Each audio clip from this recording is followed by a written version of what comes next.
Seigneur, je viens te rendre grâce et célébrer ta fidélité. Bonjour les amis, bonjour, j'espère que vous allez tous bien. Je réfléchissais sur quelque chose de la parole de Dieu. Je me suis dit, je partage avec vous, comme je suis là à la maison. Nous sommes aujourd'hui mardi 20 mai, soirée. Mardi 20 mai 2025. Chez moi, il est 16h48. C'est après ça. Je pensais sur la parole de notre maître Jésus qui dit qu'il est avant la création ou qu'il était avant Abraham. Des fois, ça complique beaucoup de personnes.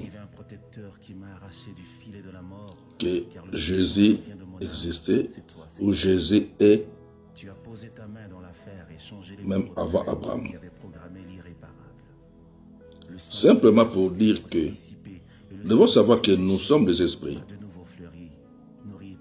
et nous utilisons ces corps physiques pour fonctionner avec sur cette planète.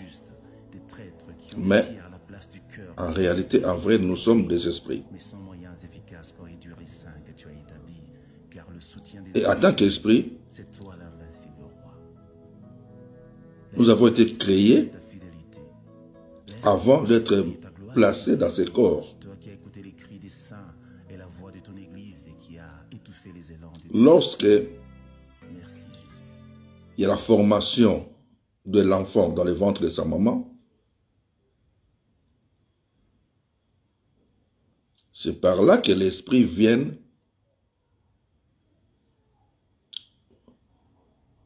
prendre place dans ces corps-là, pour vivre avec ces corps, pour fonctionner avec ces corps. Comme aussi un jour ce corps va mourir, et l'esprit aussi va quitter ce corps en question qui est mort. Alors lorsque Jésus existait ou dit qu'il est là avant Abraham, c'est simplement parce que nous avons non seulement des personnes, comme on dit, des esprits, comme nous qui vivent sur cette planète, mais nous avons aussi des esprits qui vivent dans les cieux ou dans les royaumes célestes. Comme on dit, des êtres célestes. Alors, lorsque dans la Bible, on nous dit, ou dans le premier chapitre du livre de Genèse, premier chapitre, je pense le verset 26, je pense, nous dit, créons l'homme à notre image. Les créateurs. Parce qu'il y a les créateurs. Dit, faisons l'homme à notre image. Lorsque, moi, en tant qu'humain, et en tant que chrétien, lorsque j'étais encore un bébé spirituel, comme on dit, lorsque j'écoutais ce verset, faisons l'homme à notre image, directement on se référait à la conversation de la Trinité. C'est quoi la Trinité? Donc on voyait les créateurs comme Père, Jésus comme le Fils et le Saint-Esprit, qui entre eux les trois parlaient en disant que faisons l'homme à notre image. C'était ça la pensée des bébés spirituels, et je pense que c'est presque beaucoup de gens aussi. Mais lorsqu'on arrive à grandir dans les choses de Dieu, on commence à mieux comprendre un peu des choses, comment ça fonctionne, et connaître aussi la parole. On comprend que les créateurs s'adressaient aux êtres célestes. Les êtres célestes sont là avant qu'on puisse créer d'autres peuples, d'autres esprits que nous sommes, qui fonctionnent sur cette planète. Des esprits qui ont été créés spécialement pour vivre sur cette planète. Donc des esprits qui ont été créés spécialement pour vivre sur cette planète. Mais avant que nous soyons créés pour venir vivre sur cette planète, il y avait déjà d'autres esprits qui étaient créés avant nous, ce qu'on appelle les êtres célestes. Et ils fonctionnaient et continuent à fonctionner dans les royaumes des cieux.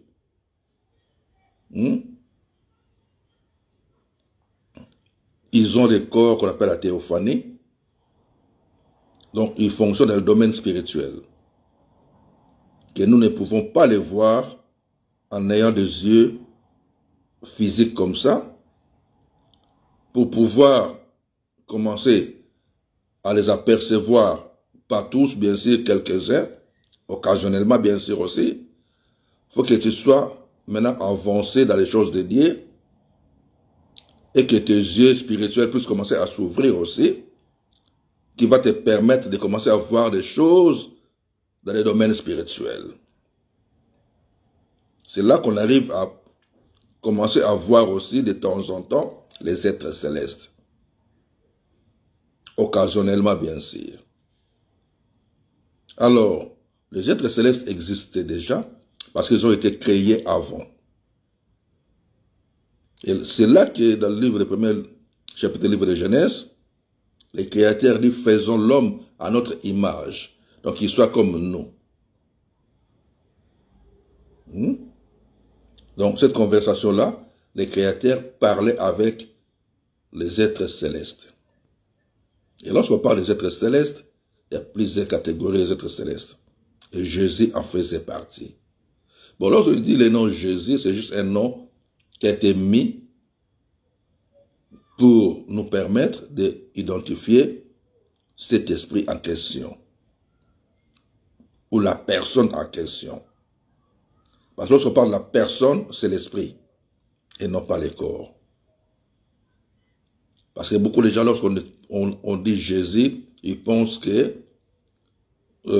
comme c'est les noms, c'est Yehoshua, Jésus, Yesu, vous pouvez les traduire dans plusieurs langues. Donc, c'est juste pour identifier l'esprit en question, pour connaître, pour comprendre de qui il s'agit. C'est ça. Donc, il faisait partie il faisait partie de ce qu'on appelle les êtres célestes. Ce sont toujours tous ces êtres célestes-là qu'on appelle les fils de Dieu. Des fils. Et c'est pour cela, lorsque nous lisons Job, chapitre 1er, verset 6, un jour le Créateur appela ses fils pour parler avec ses fils, conseil avec ses fils. La Bible nous dit que l'ennemi aussi est venu. C'est là où ça trouble beaucoup de gens aussi. Comment l'ennemi pouvait venir? Oui, il fait partie des fils. Il fait partie des fils.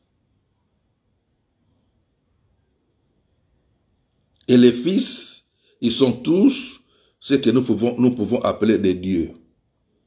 C'est pour ça que nous disons qu'il y a plusieurs dieux.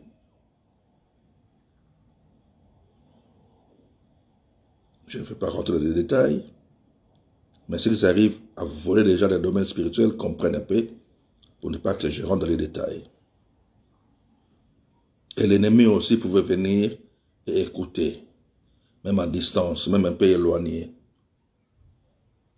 C'est comme si tu vis dans votre famille, mais tu es un enfant à problème, où tu fais tout le temps de bêtises, tu fais tout le temps n'importe quoi, et ça arrive aussi des fois de temps en temps, lorsqu'il y a le conseil de la famille, réunion, tout le monde sont là en train de parler, malgré toi aussi tu as des problèmes de la famille, mais tu viens quand même. Et tu peux peut-être t'asseoir dans un coin où tu écoutes seulement. Parce que tu sais que non, tu es en désaccord avec le fonctionnement de la famille.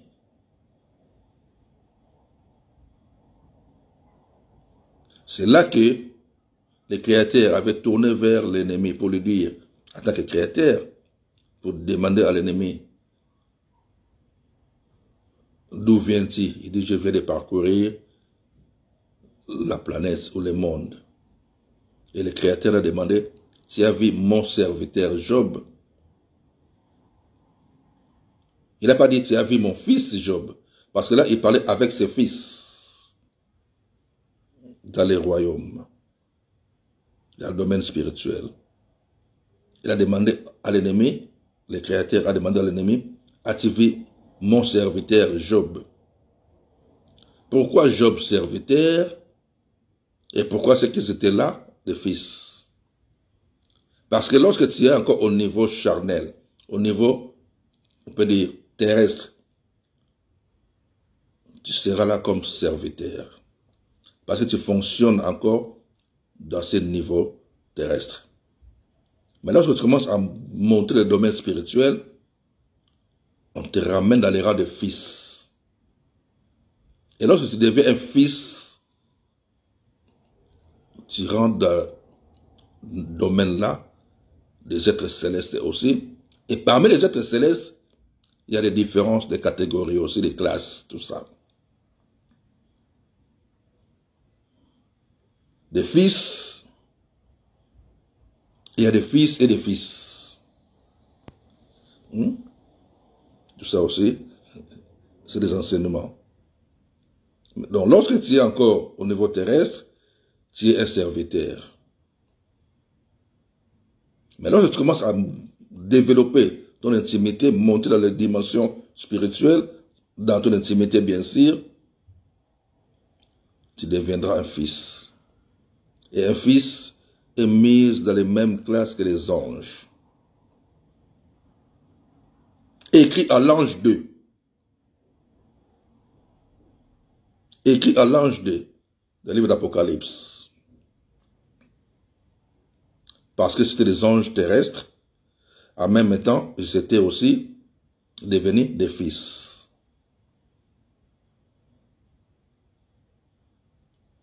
Ils sont serviteurs, ils servent, ils dirigent des assemblées, des villes, mais ils sont devenus des fils. Et lorsqu'on devient fils, on est mis dans les mêmes catégories que des anges.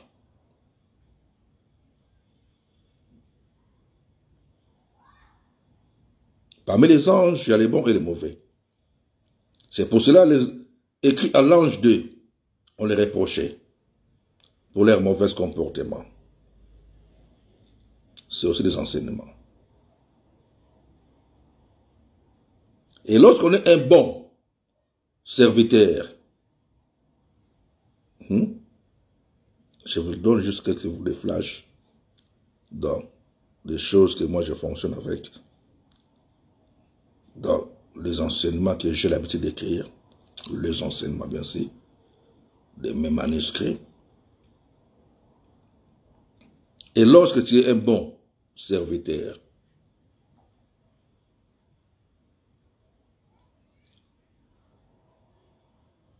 tu deviens sœur.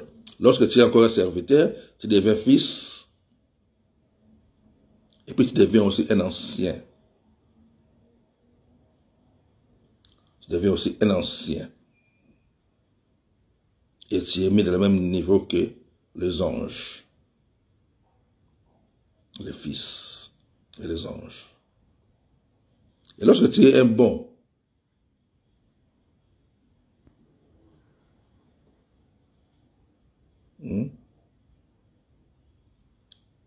tu es aussi compté dans un autre niveau aussi. Lorsque un bon serviteur quitte cette planète, passer par la mort, peu importe, ou être enlevé, comme Enoch, Élie, tout ça, ou même par la mort, peu importe, on remonte maintenant dans les royaumes célestes. si tu es juste un serviteur,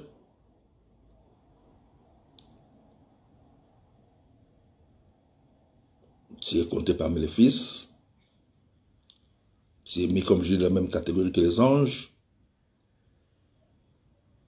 et en tant qu'un ancien, par là maintenant on devient ce qu'on appelle aussi un vieillard.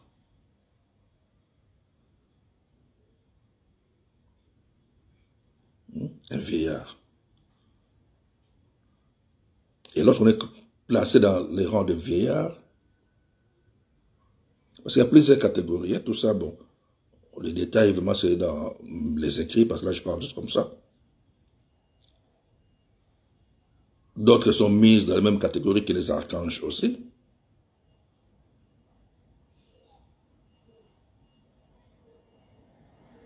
D'autres deviennent même, et même comme les archanges, bien sûr. C'est pour ça que nous voyons l'histoire des montagnes de transfiguration. Il y avait Élie et Moïse qui étaient descendus pour encourager notre maître Jésus. C'est le même service que archange Gabriel avait fait pour communiquer avec Marie.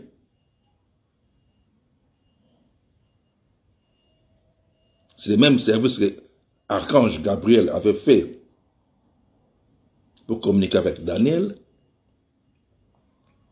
C'est ça que Élie et Moïse avaient fait pour communiquer avec Jésus.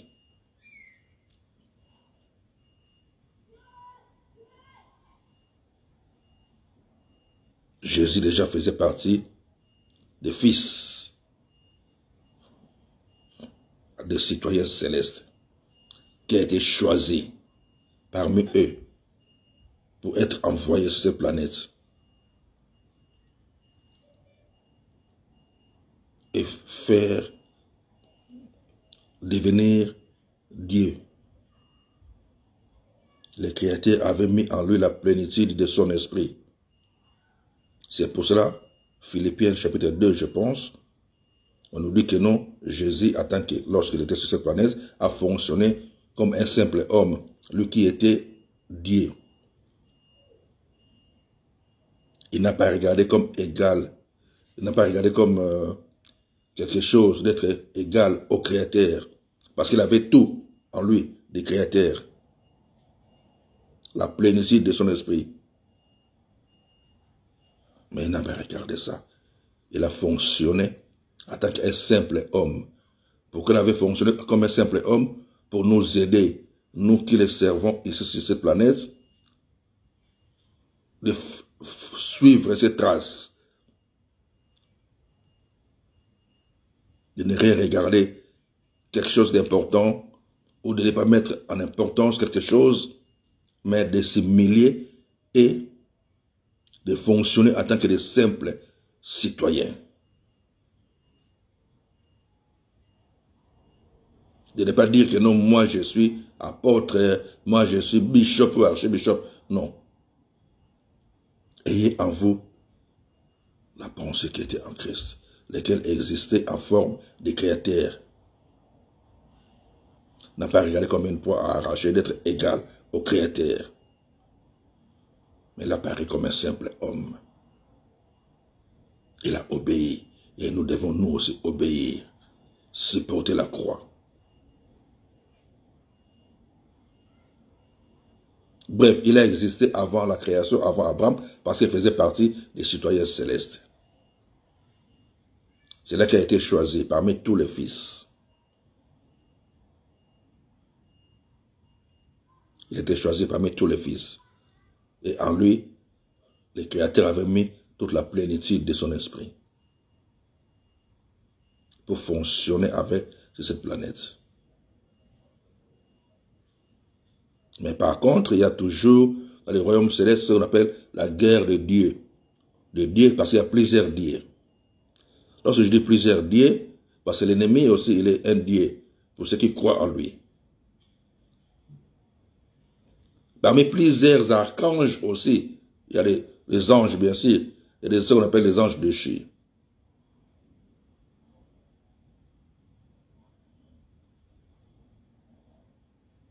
Et lorsque je dis la guerre de Dieu, Parce qu'un Dieu, c'est un être qu'on adore. Peu importe, ça peut être un animal, peut-être un animal ou des animaux, ça peut être un enfant ou quelque chose, peu importe ce que tu adores, deviendra ton Dieu.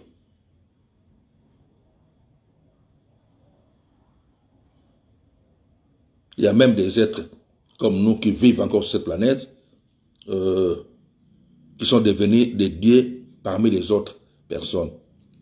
Pourquoi? Parce qu'on les adore. Lorsque vous adorez une personne comme vous, donc il est devenu votre Dieu.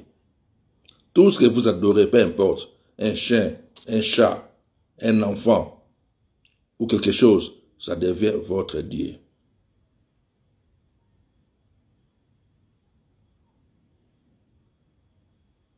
Est-ce que vous comprenez, les amis? Mais Jésus, comme je dis, existait avant Abraham a existé. Parce que Jésus faisait partie ou fait partie des citoyens célestes. Nous sommes sur cette planète. Nous sommes des terrestres. Mais en tant que bon serviteur, on devait d'abord, comme je dis, un ancien de cette planète. Et lorsqu'on quitte cette planète, on remonte maintenant dans le royaume céleste, le royaume de Dieu, on devient ce qu'on appelle un vieillard. Et parmi les vieillards aussi, d'autres restent dans le niveau des anges, parce que les anges et les serviteurs, c'est le même niveau. Les archanges et les archanges et les vieillards, même niveau. Il y a tout ça. Vous pouvez lire 1 Samuel, je pense, chapitre 28. 1 Samuel, chapitre 28, versets 13 et 14, mais vous devez vraiment les lire attentivement et calmement. Parce que vous allez voir que lorsque la nécromancienne que le roi Saül avait demandé de faire appel à l'esprit de Samuel, lorsque cette nécromancienne-là, la dame, a fait ses invocations pour que l'esprit monte, le roi l'a demandé, tu vois qui, tu vois quoi? La nécromancienne a répondu que je vois un vieillard qui monte. Je vois un Elohim qui monte. Il a la forme d'un vieillard.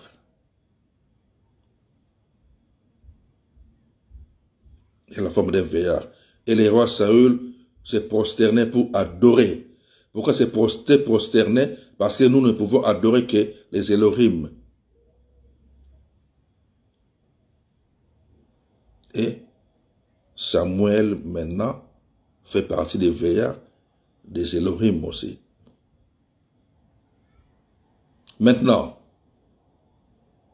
ceux qui sont pour les créateurs dirigent les humains à adorer que les créateurs. Comme Apocalypse 22, 9, ne m'adore pas, je suis ton compagnon de service, adore les créateurs. Ceux qui sont pour les créateurs vous poussent à adorer les créateurs. Mais lorsque un esprit commence à accepter qu'on les adore, automatiquement, non seulement qu'il travaille pour l'ennemi ou avec l'ennemi, mais il utilise maintenant son titre, on peut dire, d'Elohim, de Dieu. Ce qu'on dit à plusieurs dieux. Ça vous comprenez? Vous voyez l'histoire des prophètes Élie et des prophètes de Baal.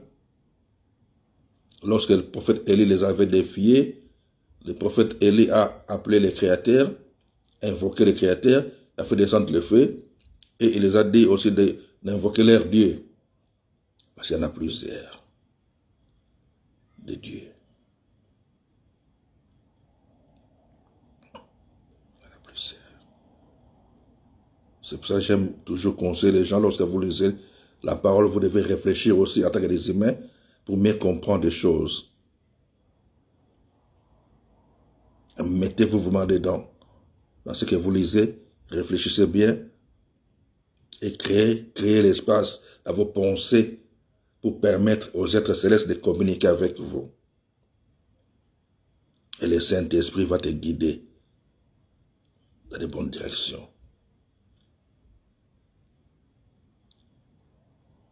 à apprendre, même par des livres, par des vidéos, par des exhortations comme ça, à apprendre et à continuer à évoluer. God bless you, on est ensemble. Je suis là, chez moi. God bless you.